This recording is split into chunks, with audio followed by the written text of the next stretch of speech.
Race 6. They're set. In a race where they're backed a few at odds, they're off. Dad's big-headed, the last to leave the gates. Back with Trump this early on. Pink and Grey jumped very cleanly and is up there with Wakan Tanker early on. And Powerful's going to glide across just behind those. Bar Traders trying to hunt through. And they're being followed back on the inside by Power and Passion. Checking out there, blundering for a stride as well. Back in the field is Dynamic Force, who's got balanced again. They're being followed by Dal Swinton over on the outside. Deeper still, Shoes of Ekra from Dad's big-headed, and a length and a half to trump this as Pink and Grey led them at the 800.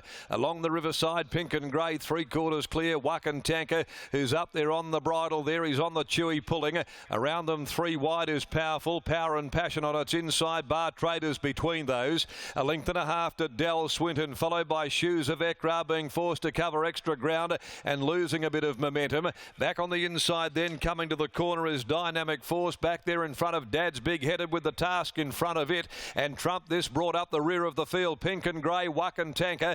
They come together around the home corner. Wakan Tanker on the outside. He's got a neck, Pink and Grey. They've kicked well clear of the others. Power and Passion, followed by Bar Trader. Dad's big-headed. But this could be the day for Wakan Tanker to burst back into the winners list. He's kicked away from them. He's got them done, Wakan Tanker. And they've backed him in as well. Wakan Tanker won from Pink and Grey from last, scything its way through the field. Trump this probably third from Bar Trader. Dad's big-headed. Well, he was well back. He's left his run way too late there with the pattern here this afternoon. Then Dynamic Force, followed further back in the field by Dal Swinton. Power and Passion, Shoes of Ekra, and Powerful is back there at the rear of the field. Wakan Tanker posts the second win of his career at his 36th start. Wakan Tanker, who they backed in. They had plenty on him last start as well at Northern. He didn't deliver there, but he has today. He settled outside the speed, and on a day where those back in the field appear not to have a hope in Hades of winning, Wakan Tanker has put them to the sword and won by a margin over Pink and Grey. Trump this. Bar Trader will be fourth home. 2 3/4. Thank you very much. A margin. 3/4 second and third in 125.98, 35.71.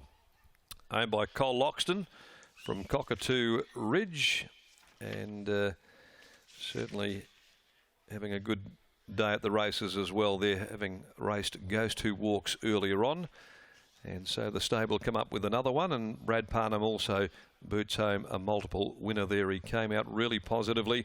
He was up outside Pink and Grey, put it away, but there was not one run back in the field there that gave them any hope of running Wakan Tanker down as he comes back now to the enclosure.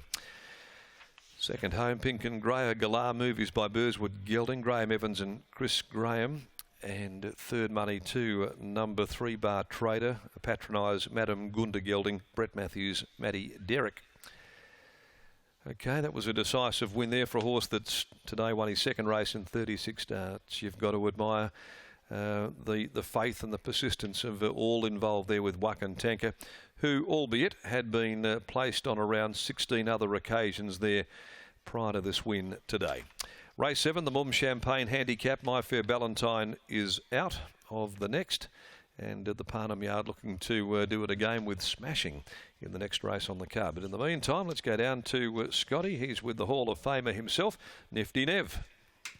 He certainly is. He deserves to be in the Hall of Fame if he's able to get Wakan Tanker home here, Mac. Not to mention the fact, 9 into 5. Neville, were you expecting a performance like that, stepping out to 1400 today from Wakan Tanker? To be honest, no.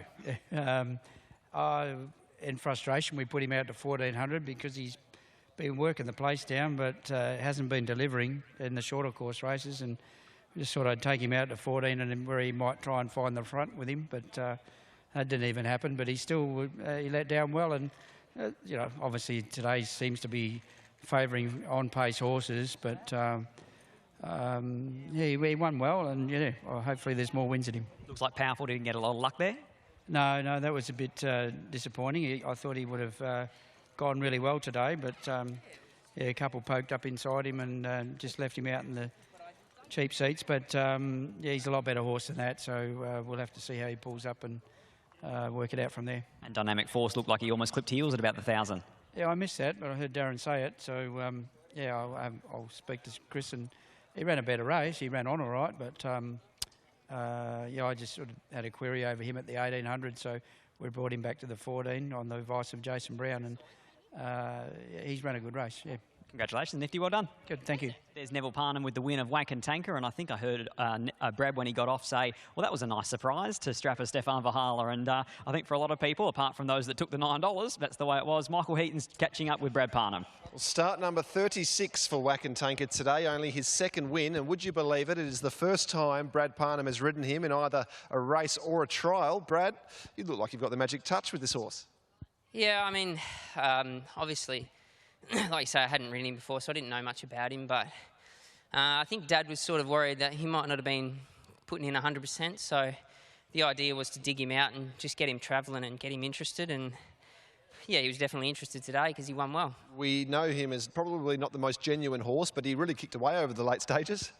Yeah, he did. I mean, it might just be the trick that obviously getting out to a bit of a distance where he can just travel on the bit and not get off the bit. I think maybe if he gets off the bit, then it just all becomes a bit hard for him. But while he's travelling and able to sort of move into it on his own terms, he let down good.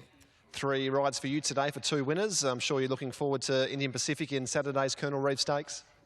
Yeah, I am. He's going really good. So, yeah, I've got a pretty good book Saturday, so I'm pretty excited for a few. But he's definitely one that I'm probably most excited about, because if he wins, it sort of gives me a bit of confidence going towards the Winterbottom. But you never know. We'll just wait and see what happens. Well, you're low flying, mate. Well done. Thank you. There's Brad Parnham. Absolutely he is. He is riding a lot of winners everywhere he goes at the moment. 12, 1, 4 and 3 in race 6 here at Ascot.